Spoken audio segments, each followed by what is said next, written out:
En aquest vídeo explicarem què vol dir la forma descomposta d'una funció quadràtica. Doncs, si tenim una funció quadràtica, direm que està en forma descomposta quan té aquesta forma. És un numeret a, que és l'amplitud, o el terme líder, que també considerem, i x menys alfa multiplicat per x menys beta. Doncs tenim que alfa i beta són en realitat les arrels d'aquest polinomi. És a dir, són aquells valors tals que ens dona la seva imatge ens dona 0. Per què?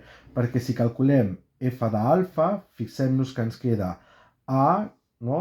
Alfa menys alfa, no? I alfa menys beta, però alfa menys alfa és 0, per tant això dona 0.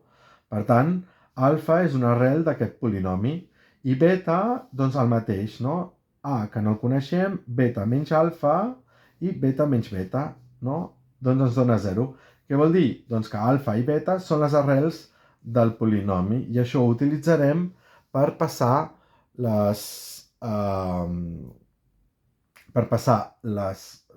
diguéssim, les funcions quadràtiques a la seva forma descomposta. Doncs ho farem això.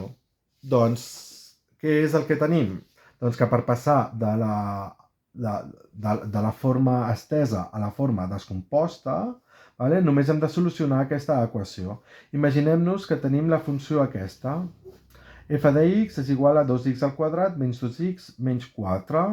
Doncs anem a trobar les seves arrels. Les seves arrels, calculem el discriminant i ens dona 36. Molt bé, i ara utilitzem les arrels per calcular les solucions. I ens dona 2 més menys 6 dividit per 4. Recordem que el terme líder és 2, per tant, aquí a baix ens sortirà 2 per 2, que és 4. I ara solucionem i ens dona 2 i menys 1. Doncs ja està. Ja tenim que podem escriure la seva forma descomposta, no? Perquè és de la seva forma h, no? X menys alfa i x menys beta. Doncs on tenim que alfa i beta són les arrels. Doncs quina serà la seva forma descomposta? Doncs serà f de x és igual a 2, i ara x menys una arrel, per tant, menys 2, i x menys l'altra arrel.